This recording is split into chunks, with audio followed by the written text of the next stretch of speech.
لبيك اللهم لبيك لبيك لا شريك لك لبيك إن الحمد والنعمة لك والملك لا شريك لك لبيك اللهم لبيك. السلام علیکم ورحمۃ اللہ وبرکاتہ. نحمده ونصلي على رسوله الكريم. اما بعد فاعوذ بالله من الشيطان الرجيم. بسم الله الرحمن الرحيم. رب اشرح لي صدري ويسر لي امري واحلل عقدة من لساني يفقهوا قولي. چند باتیں طواف کے حوالے سے مزید. خواتین اپنے طواف کو نماز کی جماعت کھڑے ہونے سے کافی پہلے مکمل کر لیں. جو ہی اذان ہو یا اذان قریب ہو تو وہ مطاف چھوڑ دیں، ورنہ مطاف میں نماز کے لیے جگہ نہیں ملتی خواتین کو، کہ خواتین کا ایک مخصوص چھوٹا سا حصہ ہے اور اس میں سب خواتین بعض اوقات پوری نہیں آتی اور وہ پہلے سے بھی بھرا ہوتا ہے. اس طرح پریشانی بھی ہوتی ہے. اور بعض اوقات مرد حضرات خواتین کے پیچھے نماز پڑھتے ہیں، اس سے نہ ان کی نماز ہوئی نہ ان کی ہوئی. اسی طرح طواف کے دوران وزنی سامان نہیں کیری کرنا چاہیے، کہ کتابوں سے بھرا ہوا بیگ آپ کندھے پہ ڈال لیں، یا پھر آپ پانی کی بوتلیں اٹھا کے طواف شروع کر دیں، یا سب کے جوتے آپ ہی سمیٹ لیں ثواب کے لیے کہ میں بیگ لے لیتی ہوں سب کا. بہتر یہ ہے کہ خالی ہاتھ ہوں، ورنہ ضروری اشیاء ایسی جگہ رکھی بھی ہوں کہ جو آپ کے ساتھ دوسرے لوگوں کو تکلیف نہ دے. کیونکہ اگر آپ نے بیگ کندھے پہ ڈالا ہوا ہے تو وہ بیگ آپ کو تو کچھ نہیں کہے گا، لیکن جو پاس سے گزرے گا اس سے ٹکرائے گا. اگر آپ گننا شروع کر دیں تو سینکڑوں لوگوں کو آپ تکلیف دے کے وہاں سے نکلیں گے. کیا طواف کیا آپ نے؟ ہر شخص نے آپ سے دھکا کھایا، ٹکرایا، اس کو چوٹ لگی، اور اپنے طور پہ آپ نیکی کر رہے ہیں کہ سب کا سامان آپ نے اکٹھا کر لیا. تو ایسی نیکی سے پرہیز کریں. بعض لوگ طواف کے دوران دوسروں کو آبزرو کرتے رہتے ہیں اور ساتھ ساتھ تبصرہ بھی جاری رہتا ہے. انتہائی اذیت ناک بات ہوتی ہے، بہت تکلیف دہ. تو ہمیں اپنے طواف پر توجہ رکھنی چاہیے، ادھر ادھر نہیں دیکھنا چاہیے کہ لوگ کیا کر رہے ہیں. بعض اوقات وہاں پر صفائی کرنے والے دوڑ بھاگ کے صفائی کر رہے ہوتے ہیں، وہ منظر لوگوں کو بہت اچھا لگتا ہے، اٹریکٹ کرتا ہے، تو ضرور ایک دوسرے کو بتاتے ہیں کہ دیکھو کیسے صفائی کر رہے ہیں، کتنی تیزی سے بھاگ رہے ہیں، کتنے ٹیکٹ فلی جگہ بنا رہے ہیں، یہ فلاں ملک کے لگتے ہیں، کتنے خوش قسمت ہیں، وغیرہ وغیرہ. تو پھر اس سے اجر و ثواب کم ہوتا ہے، اور خصوصاً دوسروں کی عبادت میں آپ مخل ہوتے ہیں. کیونکہ جو شخص آپ کے ساتھ ہے ہو سکتا ہے وہ کوئی دعا مانگ رہا ہو. اب اگر وہ آپ کی بات کا کوئی جواب نہیں دیتا تو یہ بھی بد اخلاقی، اور اگر وہ آپ کو جواب دینے لگتا تو وہ دعا کا سلسلہ بار بار ٹوٹ رہا ہے، اور خشوع کا تو ٹوٹ ہی جائے گا. تو طواف کر کے بھی بے چینی باقی رہتی کہ کیا کر کے آئے. تو وہاں ہمیں دوسروں کی غلطیوں کے بارے میں فکر مند ہونے کے بجائے اپنی غلطیوں کا سوچ کر استغفار کرنی چاہیے. طواف ایک واحد ایسی عبادت ہے پورے حج کے سفر میں کہ جس میں عورت کا پاک ہونا، باوضو ہونا ضروری ہے. اس لیے بعض خواتین اس میں دوا کا استعمال کرنا چاہتی ہیں کہ جس کی وجہ سے وہ حج کے سارے سفر میں پاک رہ سکیں، پیریڈز وغیرہ نہ ہوں. اس کے بارے میں دو آراء ہے. ایک رائے تو یہ کہ قدرت کے قانون میں دخل اندازی نہیں کرنی چاہیے، جو چیز اللہ کی طرف سے ہے اس کو ایکسپٹ کر لینا چاہیے. دوسری رائے یہ کہ اگر کوئی اس سے فائدہ اٹھانا چاہتا ہے تو فائدہ اٹھا لے. اور یہ مشورہ صرف آج کے دور میں نہیں، ابن عمر کی رائے میں، ابن عمر اس دور میں بھی، صحابہ کے دور میں، ان کی رائے میں اگر کوئی عورت دوا استعمال کرے جس سے حیض وقتی طور پر رک جائے تاکہ وہ طواف زیارہ کر سکے تو کوئی حرج نہیں. اور آپ نے ایسی عورتوں کے لیے درخت اراک کا پانی تجویز کیا. درخت ہے ایک جس کا نام ہے اراک، اس کا پانی تجویز کیا. اس سے وقتی طور پر پیریڈز رک جاتے ہیں، پھر انسان اپنا کام کر کے بعد میں چھوڑ دے تو دوبارہ شروع ہو جاتے ہیں. آج کل کچھ دوائیاں بھی ملتی ہیں، لیکن ہمیشہ یاد رکھیے کہ کبھی بھی ڈاکٹر کے مشورے کے بغیر دوا نہ لیں. اگر آپ کا ایسا کچھ ارادہ ہے تو پہلے ڈاکٹر سے کنسلٹ کریں، کیونکہ ایک جیکٹ سب کو سوٹ نہیں کرتی. طواف مکمل کرنے کے بعد وَاتَّخِذُوا مِن مَقَامِ إِبْرَاهِيمَ مُصَلَّى، اس آیت کا کچھ حصہ پڑھتے ہوئے مقام ابراہیم کی طرف آئیں. یعنی اس آیت کو بھی ساتھ پڑھنا چاہیے. جب طواف کے ساتھ چکر مکمل ہو گئے اور اس کے بعد آپ مقام ابراہیم کی طرف آ رہے ہیں تو یہ آیت پڑھیے. جابر بن عبداللہ سے مروی ہے کہ رسول اللہ صلی اللہ علیہ وسلم طواف کرنے کے بعد مقام ابراہیم کی طرف آئے اور یہ آیت پڑھی واتخذوا من مقام ابراہیم مصلی. تو نبی صلی اللہ علیہ وسلم کا فرمان بھی ہے اور پھر آپ صلی اللہ علیہ وسلم کا عمل بھی ہے. آپ نے مقام ابراہیم کو اپنے اور بیت اللہ کے درمیان کیا، یعنی آپ نے مقام ابراہیم سے باہر کی طرف نماز ادا کی، یعنی پہلے بیت اللہ پھر اس کے بعد مقام ابراہیم اور پھر آپ کی نماز. یہاں طواف کے 2 نفل ادا کریں. پہلی رکعت میں سورۃ الکافرون اور دوسری رکعت میں سورۃ الاخلاص پڑھیں. عبداللہ بن ابی اوفا سے مروی ہے کہ رسول اللہ صلی اللہ علیہ وسلم نے عمرہ کیا تو آپ نے کعبہ کا طواف کر کے مقام ابراہیم کے پیچھے 2 رکعتیں پڑھی. صحیح مسلم کی روایت سے ان 2 رکعتوں میں قرآن مجید کی جو 2 صورتیں بتائی گئی ہیں ان کے پڑھنے کا ذکر ملتا ہے. کیا اس جگہ پر ہی 2 رکعتیں پڑھنی چاہیے؟ کیا لوگ آپ کے سر کے اوپر سے پھیلائیں گے؟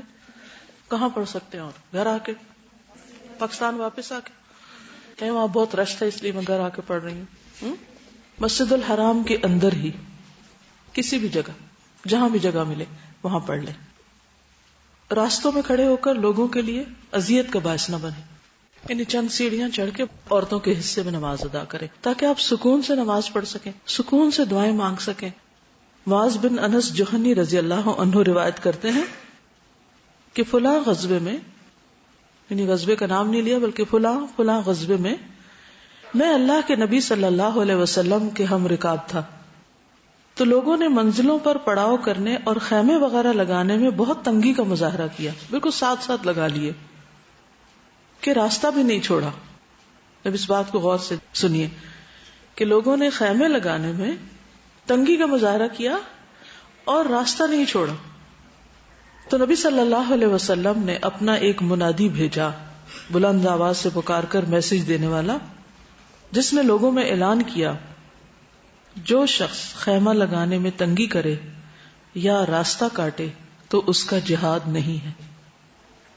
تو اگر آج نبی صلی اللہ علیہ وسلم ایسے لوگوں کو دیکھیں جو عین مطاف کے اندر، مطاف کہتے ہیں اس جگہ کو جہاں طواف ہو رہا ہوتا ہے، عین مطاف کے اندر لوگوں کی گزرگاہ کے بیچ میں ڈھیٹ بن کے کھڑے ہو جاتے ہیں، نماز شروع کر دیتے ہیں، حالانکہ بعض اوقات وہ نماز کی جگہ بھی نہیں ہوتی. یہ مقام ابراہیم تک تو پھر تھوڑا دور ہو جاتا ہے، وہ مقام ابراہیم اور کعبہ کے بیچ میں کھڑے ہو جاتے ہیں، جو اور بھی غلط ہے. طواف اور طواف کے نفل جب ہو چکے تو اس کے بعد دل بھر کے، پیٹ بھر کے زمزم پیے. ایک وقت تھا جب زمزم کے کنویں تک لوگ جاتے تھے، پھر بیسمنٹ میں اس کا ایک سسٹم بنا ہوا تھا، اب وہ سب کچھ بند کر کے صرف کولرز میں اویلیبل ہوتا ہے. ابن عباس سے مروی ہے کہ جب ہاجر علیہ السلام نے پانی کی تلاش میں مروہ کے چکر لگائے تو انہوں نے دیکھا کہ جہاں اب زمزم کا کنواں ہے وہاں ایک فرشتہ موجود ہے. فرشتے نے اپنی ایڑی یا بازو سے زمین میں گڑھا کر دیا جس سے وہاں پانی ابل آیا. ہاجر علیہ السلام نے خود پانی پیا اور اپنے بیٹے کو اپنا دودھ پلایا، یعنی خود زمزم پیا اور پھر بیٹے کو دودھ پلایا. صحیح بخاری کی روایت ہے. صحیح حدیث میں آتا ہے روئے زمین پر سب سے بہترین پانی زمزم ہے.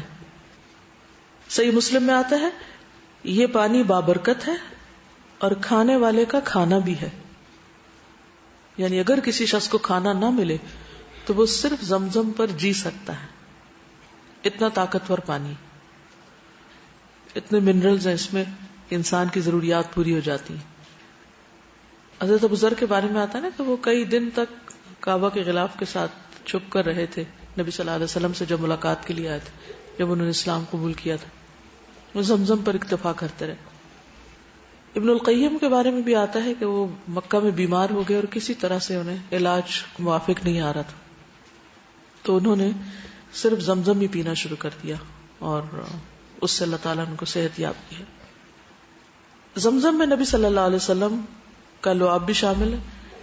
ابن عباس کہتے ہیں کہ ایک مرتبہ نبی صلی اللہ علیہ وسلم زمزم پر تشریف لائے، ہم نے ایک ڈول پانی کھینچ کے نکالا، آپ نے اسے نوش فرمایا، اس ڈول میں کلی کی، پھر ہم نے ڈول زمزم میں واپس ڈال دیا، کنویں میں یعنی.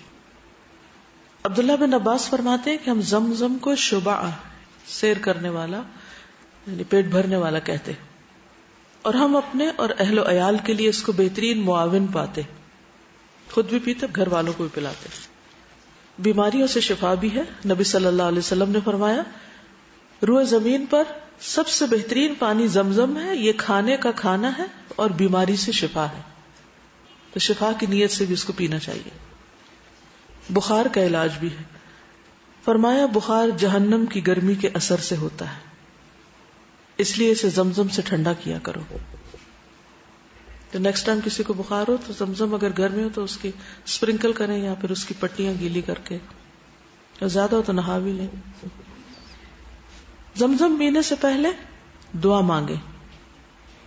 نبی صلی اللہ علیہ وسلم نے فرمایا ماء زمزم لما شرب لہ، زمزم کا پانی اس مقصد کے لیے جس کے لیے پیا جاتا ہے، یعنی جو نیت رکھ کے آپ پیتے ہیں وہ نیت ایک طرح سے دعا ہوتی ہے اور وہ قبول ہوتی۔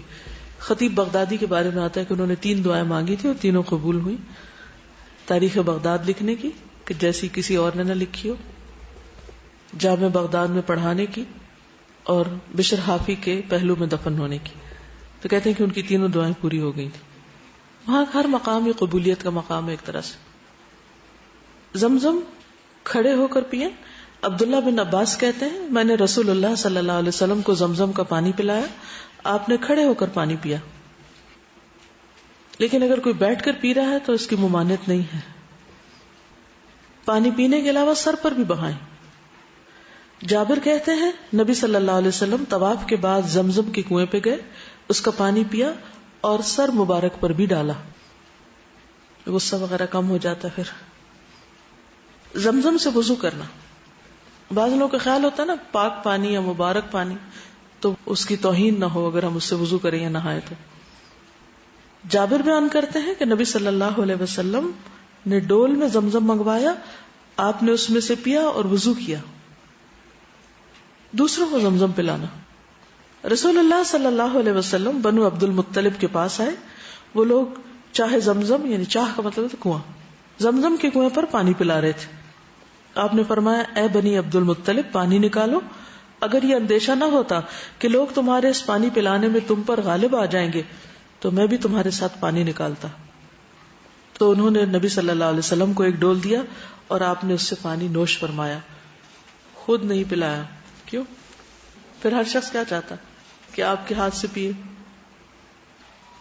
مسافروں اور نئے آنے والوں کو مقدم رکھنا، نبی صلی اللہ علیہ وسلم نے فرمایا ابن السبیل اول شارب یعنی من زمزم، جو مسافر ہے وہ زمزم پینے والوں میں سب سے پہلے ہے۔ ویسے تو وہاں کے لوکل اور باہر کے لوگ برابر ہیں، لیکن زمزم پینے میں ان کو پریفرنس دی جائے کیونکہ لوکلز تو پیتے ہی رہتے ہیں اس کو۔ زمزم ساتھ لے کر آنا، عائشہ رضی اللہ تعالیٰ عنہا سے مروی ہے کہ وہ اپنے ساتھ زمزم اٹھا کر لے جاتی تھی، فرماتی تھی کہ رسول اللہ صلی اللہ علیہ وسلم بھی برتنوں اور مشکیزوں میں زمزم کا پانی لے جاتے تھے اور مریضوں پر ڈالتے اور ان کو پلاتے تھے، خود ہی نہیں پی جاتے تھے، اوروں کو بھی دیتے تھے۔